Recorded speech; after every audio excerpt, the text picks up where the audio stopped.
Good morning, everybody. It is Monday, and I hope that you are having a phenomenal morning. A little bit behind this morning, but that's all good. We've got a short but powerful show for you today. Short but powerful. And the reason I call it that is because I am reading a lot of really good material right now. And unabashedly, I'm still working through Atomic Habits. If you saw my book stack, you'd see all the crazy stuff I'm reading. But this book was sent to me by my mother of all people, Leslie Davis.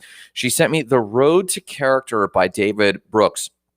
And God bless mothers, always looking out for your moral compass. And I do appreciate that. If anything, for my morning cup of gratitude, I am grateful for that in my life. And we're going to talk briefly about 5 questions, not from the book, but the book pricked me in my journaling to ask myself a few questions about humility. And it's really intriguing anthropologically today, what we're facing in the realm of humility. So we're going to touch on that just briefly before you guys start your lovely Monday morning routine. But before that, I've got 3 pieces of heartwarming, strong heartwarming other news. We're going to touch on that very quickly. And last but not least, before anything, we start our morning cup of gratitude. So what am I grateful for this morning? Man, good morning, Tammy. Thank you for stopping by. I hope you're doing fantastic this morning. That's Tammy Schneider just jumping in. Whoop, it's over there. Whoop, nope, it's over there. She's jumping in this morning. I hope you're doing great this morning, Tammy. Thank you for stopping in. So this morning for my morning cup of gratitude, I love the fact that we get time together to share what we're grateful for. And I think this also plays into the message of humility. Remember, the game we're playing in this life is not success. Remember, the game in this life is taking care of ourselves, yes, but as soon as humanly possible to then turn our attention outward and to serve other people. So what I'm grateful for this morning, as I said already, is I'm grateful for studying that leads to humility. I'm reading this book, The Road to Character by David Brooks, which I highly recommend. And the fact that I am also, that's part 1. Part 2, the fact that I am also mega grateful that I have fortunately been surrounded by people that do have an outward focus, that do focus on the people in their community. James Joseph and Dory Joseph with United City and all their work there. With business owners like Jesse and Jessica Simpson, who are focusing their work on serving people with PTSD, coaching and training, on people like my awesome wife who's out there this morning. They did their first camping trip. They're doing a 3-day hike on the Florida Trail, and Marissa's heart to introduce other people to the land. She has a big passion for the land, make them aware about indigenous peoples, but also just give them exposure to nature, our very biome. So I am grateful that gratitude is the doorway. It's the walk up to the door of a life of humility. Tammy Schneider says, I wish I had your energy. Well, Tammy, it's quite simple. She says, I wish you had your energy. Love it. It's quite simple. Get up at 4 a.m., work out, exercise, do an entire morning routine so about the time you turn on the camera, you're ready to go. But I appreciate you, Tammy. Thank you for your kind words. I wish I had half the energy you had. I appreciate that. So that's my morning cup of gratitude. I want to know in the comments, what are you stinking grateful for? Please take this window of opportunity, this time together. And I don't care if you see this morning or this afternoon or tomorrow or some future date. Take a minute and just type out a quick sentence of the thing you're grateful for. Your fingertips will appreciate you, and so will your heart. Other news, really quick on your way to work. Here we go.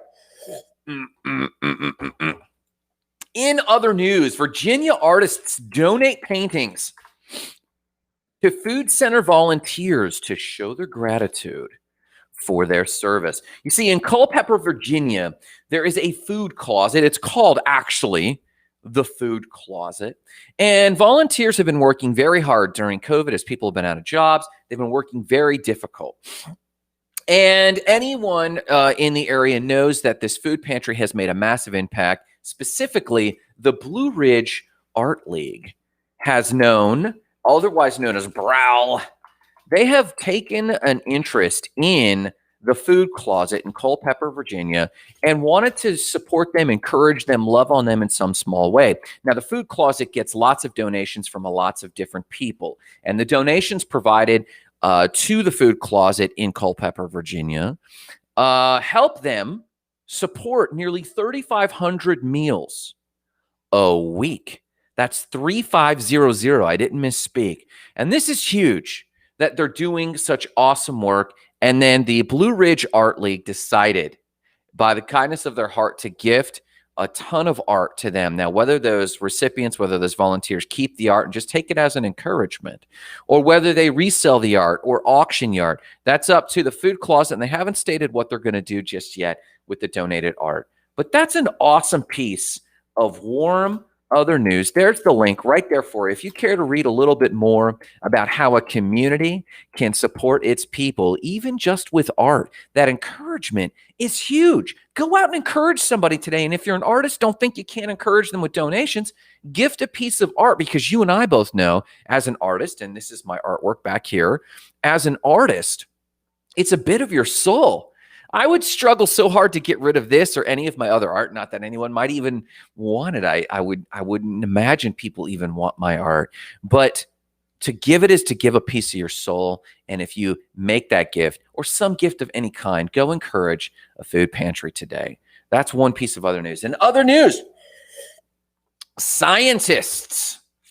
Yes, scientists have found a way to make metal even harder. No, not that kind of metal for my friend Daniel Rivera, who loves metal. No, this is actual metal. So scientists, let's get my link here. Scientists have produced pure metals that are up to 4 times harder than naturally occurring structures. Now, this is important for a lot of reasons. So in metallurgy, I guess it's common knowledge that the smaller you can make your grains, the harder the metal. And most metal is hardened by a hammering process. Damascus steel blades are when they take metal that's a mile long and roll it and hammer it and roll it and hammer it. It gets it that awesome grain. So this is what's known as smashing or top down. In metallurgy, it's known as top down hardening. And scientists have been experimenting with a way to smash individual metal nanoclusters even tighter together, and this can make it harder. Well, in a recent breakthrough, scientists, instead of hammering this top-down method of metallurgy, they've actually decided to chemically remove a molecule called ligands, which is a nano-sized imperfection. You know, when you think about metallurgy and hammering and smelting, there's like this dross that gets pulled to the top and scraped off and then hardened, and it's drossed again. And there's this continuous cycle of removing impurities, and that goes on and on and on. But there's still these nanoparticle-sized things called ligands. And if they can remove these imperfections, then they can have a firmer, harder metal that occurs naturally. What a metaphor for living. Think outside the box. And as these scientists have also thought outside the box for themselves, they used a chemical process to strip out nearly all the ligands. And they put this together, packed it together, and suddenly found that in one case, the gold was pure gold at the molecular level. They have never seen this before. And it was so brilliant. They're literally doing alchemy. That's right. Gold, which wasn't so gold because it usually shines like a purplish color at the molecular level, they were able to strip out so many impurities that they have a virtually pure piece of gold. And the scientists chuckled when the solution presented itself because I quote the scientist to say, it's actually a really simple chemical treatment that we're patenting right now. And the industrial uses are huge. That means per ounce, you get more gold per ounce of gold because it's technically a purer piece of gold. You can also use it for conduction. Smaller amounts can be used for conduction because it's now a more pure metal. So you've got the link right there. Very interesting what we're able to do, and what a metaphor for thinking outside the box. Last piece of other news before we get on with the 5 questions that you could ask yourself, or we could ask each other, for keeping ourselves humble. Last piece of other news. Here we go.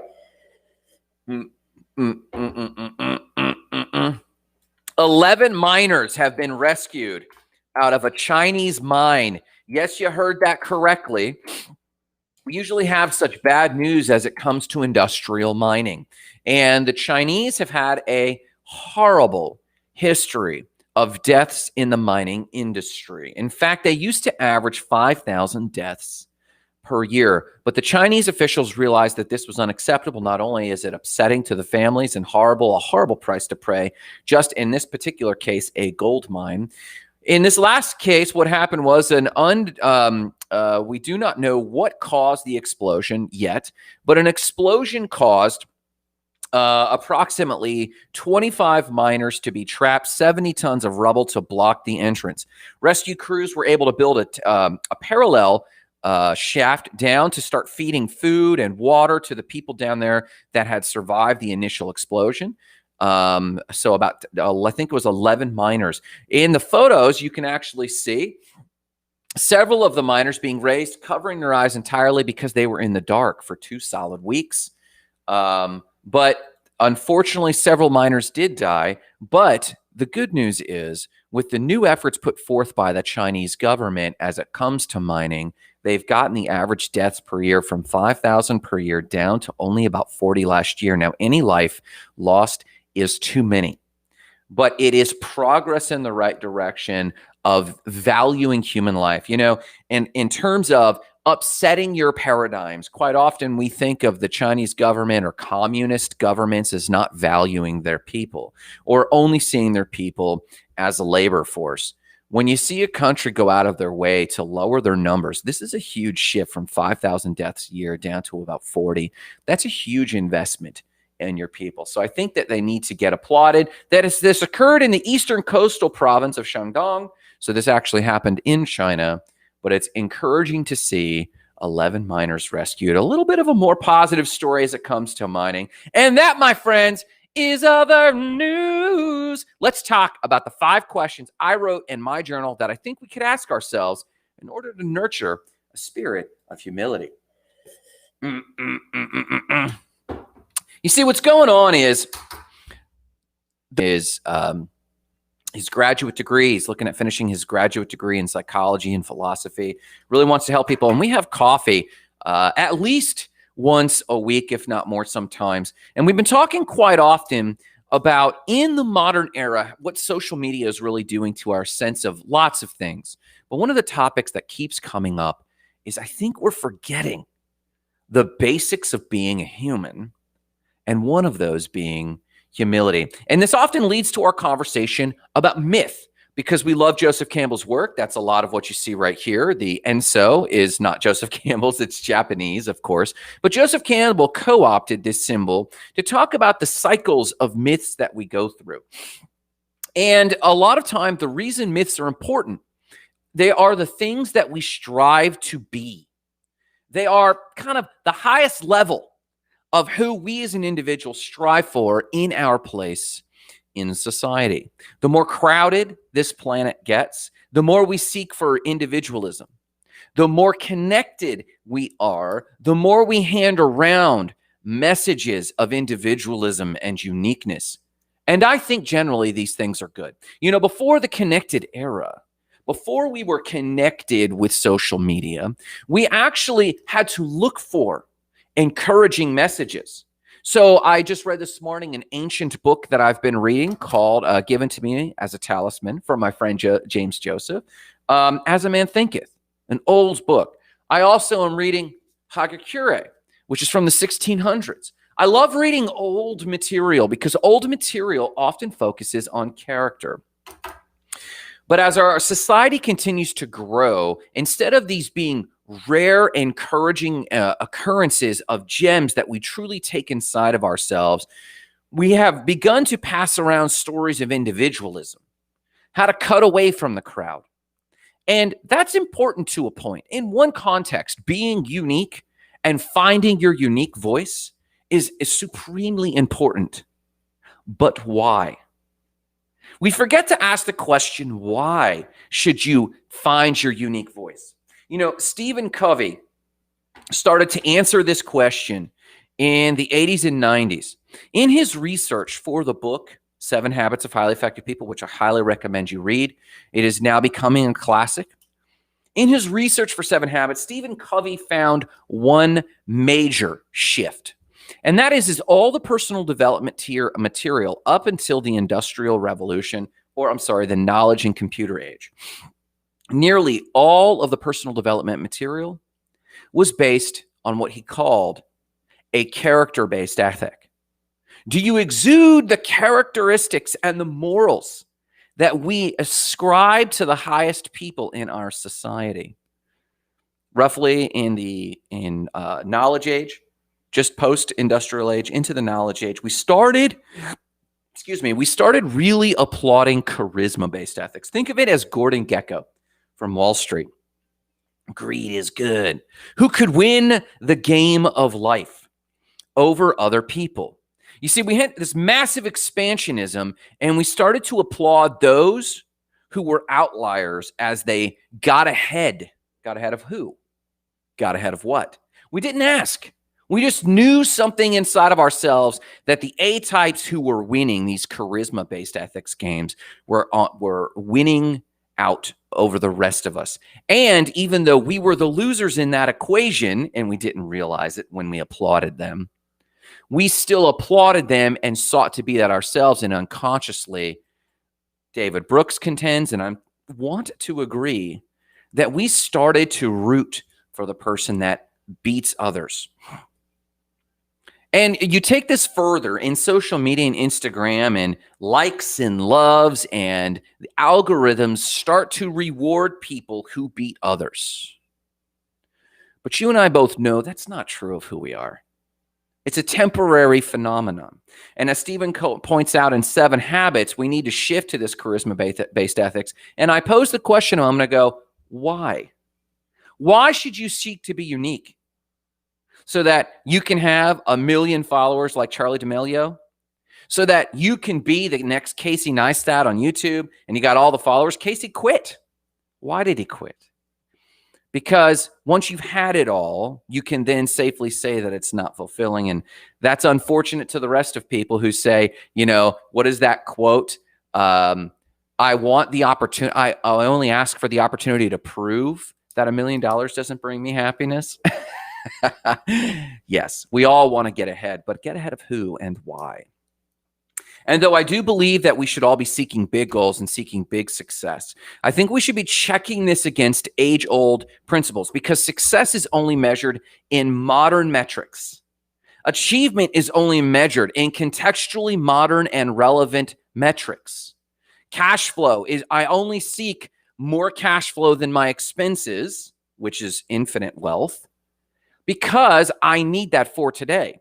But if we were dealing with goats and goat herders, you'd be seeing me measure it in how big my goat herd was, right? It's relative. But things like character, things like humility are supremely important. Now, as much as I would love to throw down a challenge that we're going to do a series on character, I don't know if I've got that in me, but I did want to hone in on humility. And humility is one that I think really needs to be pointed out. The author David Brooks was retelling a story in his introduction to his book. And he was listening to an old NPR show on a long drive that happened immediately after V-Day, the Victory Day, and World War II. And it had people in there like Bing Crosby, like Fred Astaire, like Gary Cooper, a lot of these performers of the day. And instead of a chest beating, hey, we won over the German invasion, instead of this, look at me, there was very much a humility and sense of gratitude for people being home. And it was somber. And though the performances by these awesome performers and entertainers were high quality, as Bing Crosby came in between each performance, there was very much a somber evening. Yes, I'm sure there were fireworks. Yes, I'm sure sailors were kissing women in San Francisco. But in the heart of hearts, the zeitgeist of the day was a somber acceptance that this thing was over. There was a humility. And as David Brooks tells the story, he got home, sat in the car in the driveway to finish the show. When it was over, he was stirred. He went inside and flicked the TV on, and there was a football game. And as he tells the story, a football player had run 15 yards. That's one of the hash marks plus another half. And as soon as he crossed the end zone, he slammed down this football and did his dance and was, look at me. And as soon as someone from the crowd challenged him, he got defensive. Man, I can party, I can celebrate. And the contrast of these two worlds, where we had one on the world stage against a horrific Nazi invasion, and the humility and somberness of that, whereas a man who had run 15 yards in a meaningless sport was partying and saying, hey, look at me. David Brooks calls out that we might need, we're not lost, and this generation isn't the worst at humility, but we might need to take a pause and ask ourselves a few questions about humility. Here are the questions I wrote in my journal, and I'm sharing with you. And I'm going to paste them in the comments. What modern myths am I living by? What modern myths am I trying to hold myself up to? And why am I trying to live up to these myths? What modern myths am I living by? And why am I trying to live up to these modern myths?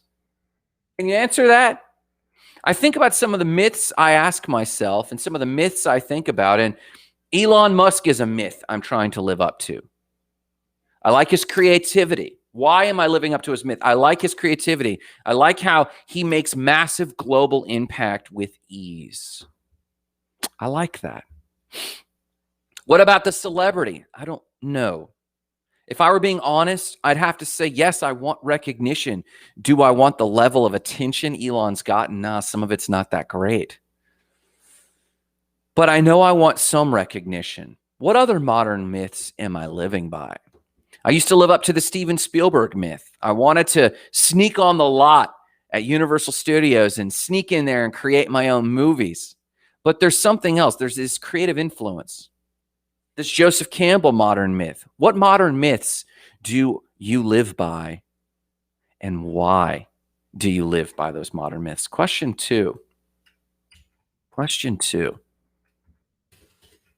What ancient myths are you living by, and why? What ancient myths are you living by, and why? You know, some of you know that I've stepped away from the Christian church quite verbally, quite some time. But I still find myself trying to measure up against the Christian, the Jesus, the Yeshua myth.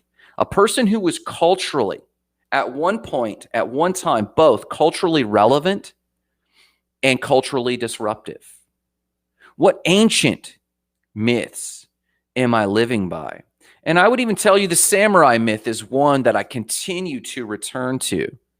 And no particular samurai myth, but the myth of the samurai character. What other myths do you live by? I'll tell you a modern myth that I live by that I categorize as ancient myth is the Bud Hollowell myth. And by myth, we don't mean falsehood. By myth, we simply mean what is the story we repeat and its underlying meaning. We don't mean that something is historically true or false when we talk about myth. We're talking about what is the underlying story that resonates with us. The Bud Hollowell myth is a myth I try to live by. And if you cannot identify a modern myth or an ancient myth that you live by, either you're just unconsciously following them, or you might need some direction in your life.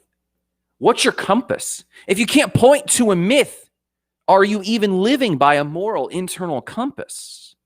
I encourage you to identify either a modern myth and an ancient myth that you follow? And if you can't, you challenge yourself to find one and then ask yourself, why do you follow these myths? Question number 3. Do I like who I will become if I continue my daily routine? Do I like who I will become if I continue my daily routine? Some yes, many no. And that should prick you to then compare yourself to the myths you're following and go, you know what? I'm going to be more bold to live in these myths. Do I like who I will become if I continue my daily routine? And many of you will say, yeah, that's okay.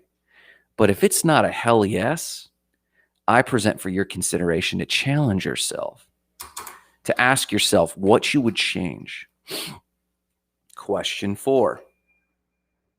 Here we go. Boom. Do I only put my best foot forward on social media, or do I authentically share my journey? Yikes.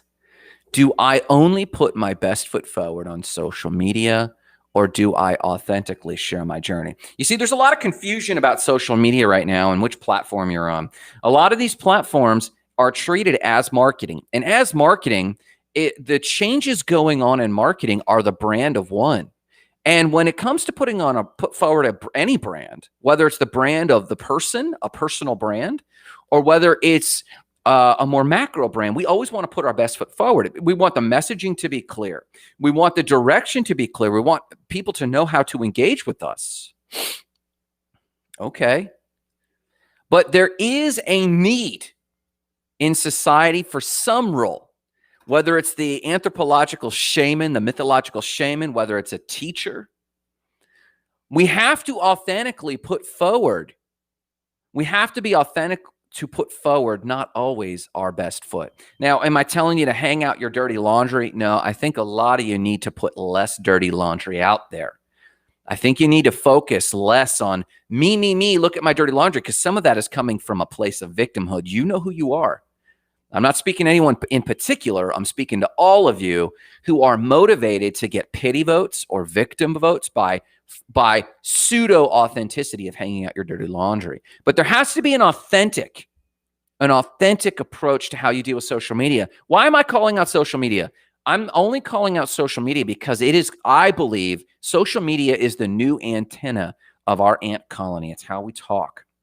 And some social media, some components, I will only put my best foot forward. I am telling you that now.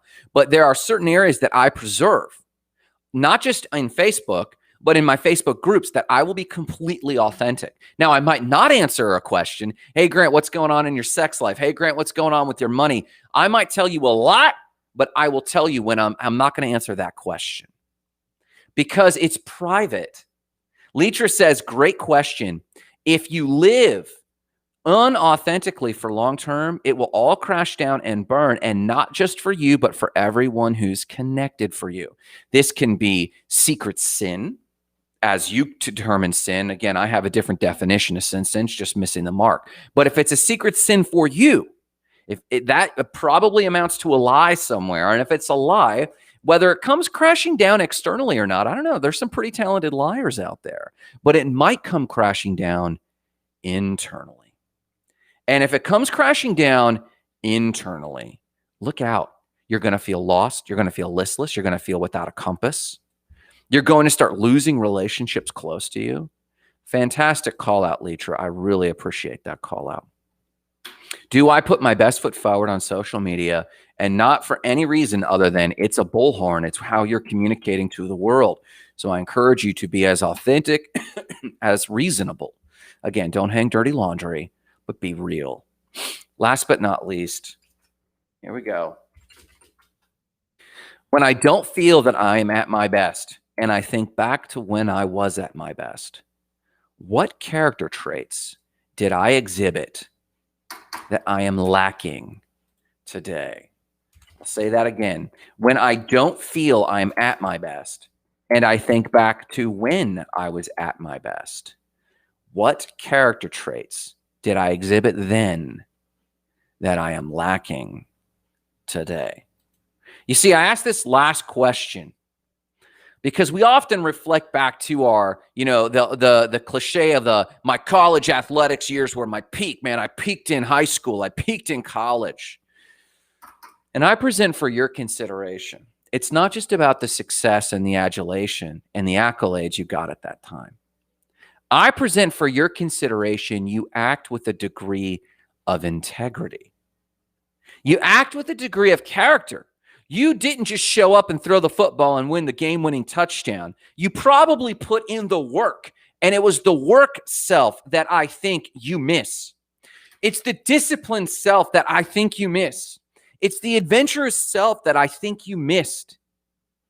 Yes, we miss the accolades, but the accolades are only fruit. Yes, we miss the adulation, but the adulation is merely fruit. Yes, we miss the societal rewards given to us for playing the game-winning touchdown, singing the stirring song at the right moment. For me, I had eye-watering theater performances. For me, when it came to missionary work, I was doing soul-stirring missionary work. When I traveled with Semester at Sea, I was doing adventure-stirring adventures, right? And the blog followers I had at the time, and the blog comments I got at the time, the shows I was featured in, the stages I adorned, those were just the fruit of an integrated character, if I were being honest. And I think we need a bit of humble, humility-driven honesty today. I present for your consideration. Asking yourself these 5 questions will return you to a place of humble authenticity, and I encourage you to chase that down. Listen, it's Monday morning. You got to get places. I got to get places. If you need any help at all, please reach out to us at stateofthespark.com or visit our Goals and Gratitude group. Invite a friend. Ask your questions. Let's elevate this conversation because you can be unique. I wanted to end with this thought. Grant, are you telling me I shouldn't seek big goals? Not at all. Grant, are you telling me I shouldn't seek to be unique? Not at all. You see, this is the question I want to leave you with. I wrote this down. How can I dominate for my goals without being what Brian Regan, the comedian, calls the me monster? It's all about me. Go watch Brian Regan and search Brian Regan me monster. It's funny, but it's convicting. How do you search for big goals? How do you and I search to do big things and seek our uniqueness in this world without trying to win on charisma-driven ethics, without stifling others? Here's the answer that I came up with in my journal. I believe the answer is beginning with a grateful heart. We start with a morning cup of gratitude and switching the topic of anything we're sharing from I to we. Switching from I to we. You should achieve your dreams, but because together we can create that world. You should pursue big pursuits because we will be better for it. You are great and unique because we are great as a species and as a society. You should write that book, that game-winning book, that society-shifting book, because we need to be encouraged by the reading of it. You should write and record and perform that soul-stirring song because we need to be stirred by a song. You should launch that business because we can support great businesses together. And this train of thought leads us back to the book, Who, Not How. Yes, you should pursue huge goals, big things, but not because of an ego-driven need for us to go, oh, look how great you are. You should pursue those big things because look how awesome we as a species are. Look how awesome life you have made for others in your success. Look how many jobs we can create together. Look how much benefit we could bring to families. Look how many people are inspired. Look how many great people launch into their journeys because they've touched your brand or listened to your song or read your book. I really encourage you. You need to look at Simon Sinek's Start With Why. I really encourage you to get back to the book, Who, Not How. Who are you serving and who can you do it with? This is the problem with the character or the charisma-based ethics. There's so many people saying, I want to travel the world. I want to have the awesome Instagram feed. I want to be somebody. I want applause, which we all do. We all do. But we don't deserve that just because we're us. And we're not unique just because we stand apart from the crowd. We're unique in how we contribute to the crowd. And I present for your consideration to shift your thinking. How do you do it? Don't shift your goals necessarily. Maybe you need to be convicted and maybe your goals do need to shift. But I present for your consideration, you need to shift gears, that your goals need to shift not in what they are, but in how they're motivated. Look at me. I want applause. Look at me. I want ladies on my arms. Look at me. I want to have photos taken of me in Paris. Shift that too. I want to inspire you, so I'm going to drag my butt through the hard work of delegating my business, paying my people more to do more, and then the hard work of saving money, and then go visit Paris. And then we can celebrate together, and I can inspire you, or maybe we can meet there together. What my awesome friend Jesse Simpson is doing and taking people to Peru, you know I'm going to get on that train. Please shift your motives. You might need to shift your goals, but more than shifting your goals, you need to shift your motives. This is how we can handle humility. Whatever you're talking about, find a way to cut the pronoun I and insert the pronoun we. I love you guys. If you want to talk more about this stuff, if you need help at all, visit stateofthespark.com, or if you just want to carry on the conversation, please visit us at the Facebook Goals and Gratitude group. Join the conversation, introduce yourself, tell me about your goals, and we're going to seek a way to make them happen. I love you. Have a great, successful day, and remember the mission: igniting lives of explosive significance, starting with your own. Have a fantastic